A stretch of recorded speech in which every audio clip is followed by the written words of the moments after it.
Types of function. तो आइए हम लोग देखते हैं फंक्शन के कुछ टाइप्स।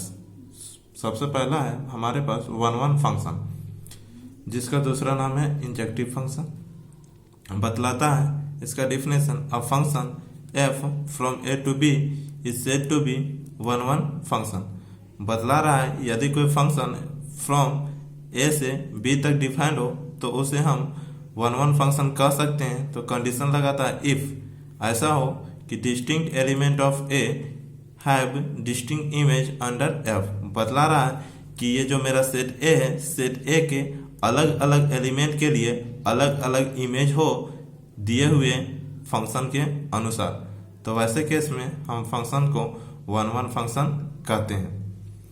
इसका मैथमेटिकल रिप्रेजेंटेशन देख सकते हैं। मैथमेटिकल रिप्रेजेंटेशन में बतलाता है अगर मेरा x1 और x2 सेट ए का दो एलिमेंट हो और इन दोनों एलिमेंट को हम फंक्शन में पुट कर दें, यानी मिलेगा हमको fx1 और दूसरा मिलेगा fx2 और दोनों के आपस में इक्वेट कर दें, तो उस कंडीशन में सॉल्व करने के बाद क्या होना चाहिए, तो हमको मिलना चाहिए x1 और x2 बराबर। अगर ये x1 और x2 बराबर हो जाएगा तब हम उसे वन फंक्शन कह सकते हैं। तो इस मैथमेटिकल रिप्रेजेंटेशन को हम लोग याद रखेंगे, क्योंकि इसी का प्रयोग हम लोग करेंगे क्वेश्चंस को सॉल्व करने के दौरान। जब कभी भी एक फंक्शंस को वन फंक्शन दिखाने को कहेगा उस कंडीशन में हम क्या करेंगे, तो दिए हुए सेट का दो एलिमेंट को सिलेक्ट करेंगे, फंक्शन में पुट करेंगे और पुट करने के बाद दोनों को आपस में इक्वेट करेंगे और उसे सॉल्व करेंगे। और सॉल्व करने के बाद देखेंगे क्या दोनों एलिमेंट आपस में बराबर हो जाता है। अगर दोनों बराबर होगा तो हम उसे वन फंक्शन कहेंगे और दोनों आपस में बराबर नहीं होगा तो उसे हम वन फंक्शन नहीं कहेंगे। इसीलिए इस कंडीशंस को अभी हम लोग याद रखेंगे और साथ ही साथ डिफिनेशंस को भी हम इसे समझ सकते हैं एक ग्राफ के मदद से भी।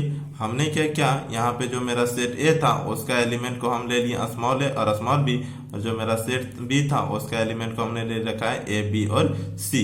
तो ये वन फंक्शन कहने का मतलब सेट ए के एलिमेंट के लिए अलग अलग इमेज होना चाहिए। तो देखिए हम ए का अलग इमेज और बी का भी एक अलग इमेज है, तो इस तरह से इसे हम क्या कहेंगे, वन फंक्शन कहेंगे। दूसरा है हमारे पास ऑन टू फंक्शन। तो देखते हैं इसका डिफिनेशन क्या बतलाता है। A function f from X to Y is said to be onto function if.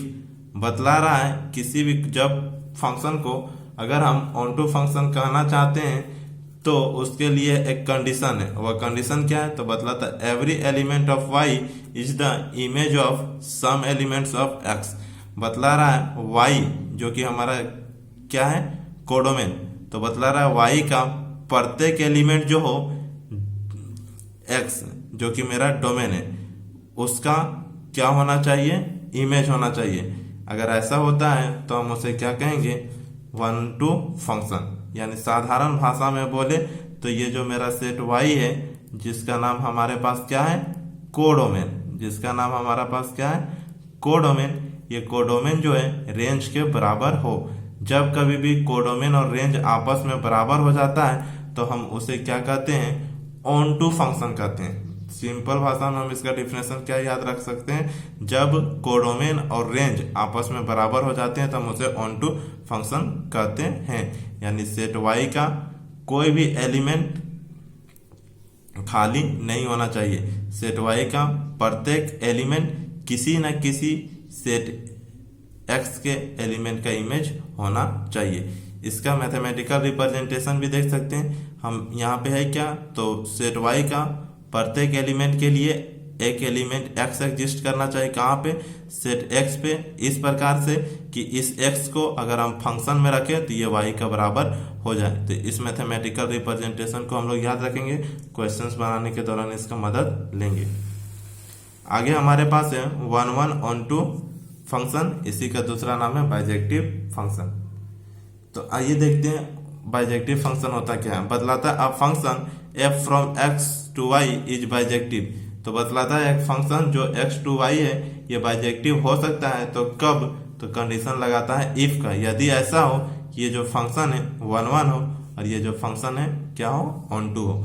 तो उस कंडीशन में हम इसे फंक्शंस को क्या कहा जाता है, बाइजेक्टिव फंक्शन। यानी साधारण भाषा में बोले तो जब फंक्शन वन भी हो साथ ही साथ ऑन टू भी हो तो हम उस फंक्शन को बाइजेक्टिव फंक्शन कह सकते हैं। ये जो दैट इज में लिखा हुआ है वन वन फंक्शन का कंडीशन लिखे हैं, और ये दैट इज में जो लिखा है ऑन टू फंक्शन का कंडीशन लिखे, जो कि अभी अभी हम लोगों ने पढ़ा। अब हम लोग देखते हैं कंपोजिशन ऑफ फंक्शन की कंपोजिशन ऑफ फंक्शंस क्या होता है। ये हमारा जो कंपोजिशन ऑफ फंक्शन टॉपिक है, इस टॉपिक से 4 मार्क्स का क्वेश्चन पूछा जाता है। अभी तक देखा यह गया है कि कंपोजिशन ऑफ फंक्शन से ही हमेशा क्वेश्चन पूछा जा रहा है 4 मार्क्स का। कभी कभार होता है क्या, इनवर्स ऑफ द फंक्शन से क्वेश्चंस को पूछ लिया जाता है। तो हम लोग कंपोजिशन ऑफ फंक्शंस और इनवर्स ऑफ फंक्शंस को पढ़ते हैं, क्योंकि ये दोनों टॉपिक हमारे एग्जाम पॉइंट ऑफ व्यू से ज़्यादा ही इम्पोर्टेंट है। अधिकांश बार कंपोजिशन ऑफ फंक्शन से क्वेश्चंस पूछा गया है, कभी कभार इनवर्स ऑफ द फंक्शन से क्वेश्चंस पूछा गया है। तो देखते हैं कंपोजिशन ऑफ फंक्शन होता क्या है। तो बतलाता है, मान लीजिए एक फंक्शन है सेट ए से सेट बी पे, और एक दूसरा फंक्शन है जिसका नाम जी है, जो कि डिफाइंड है बी और से सी पे। Then the composition of F and G, तब होता क्या है, कंपोजिशन ऑफ फंक्शन एफ और G is denoted by, G लिखते हैं, एक सर्कल लगाते हैं और फिर एफ, इसे हम बोलचाल में क्या बोल देंगे, गॉफ। एंड डिफाइंड बाय, ये डिफाइंड क्या होगा, ये गॉफ भी जो होगा एक फंक्शन ही होगा, लेकिन ये एक वैसा फंक्शन होगा, तो ये फंक्शन डिफाइंड होगा सेट ए से लेके सेट सी पे। कंपोजिशन ऑफ फंक्शंस क्या होता है, एक फंक्शन ही होता है जो किसी दो फंक्शंस के हेल्प से बनाया जाता है, जो सेट ए से सेट सी पे डिफाइंड हो रहा है इस केस में। सच दैट, इस प्रकार से कि जी ऑफ एफ एक्स निकालेंगे तो ये क्या हो जाएगा, इज इक्वल टू जी, और इसे इस सर्कल को हटा के यहाँ पे ब्रैकेट लगाते हैं, एफ ऑफ एक्स, और सारे के सारे एक्स कहाँ का होगा, सेट ए का। तो इस कंडीशंस को यहाँ पे हम लोग याद रखेंगे, मैथमेटिकल कंडीशंस को, क्योंकि हम लोग क्वेश्चंस बनाने के दौरान इस कंडीशन का हेल्प लेंगे। आगे हमारा इनवर्स ऑफ द फंक्शन, तो देखते हैं इनवर्स ऑफ द फंक्शंस का डिफिनेशन क्या है। तो बतलाता है, a function f from X to Y is 1 1 and onto function, then inverse of the function f is denoted by f के पावर में -1।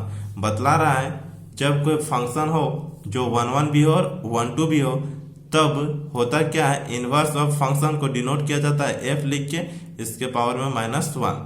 एंड डिफाइंड बाय, ये defined क्या होता है, तो एफ इनवर्स भी एक फंक्शन होगा, लेकिन वो वाई से एक्स तक होगा।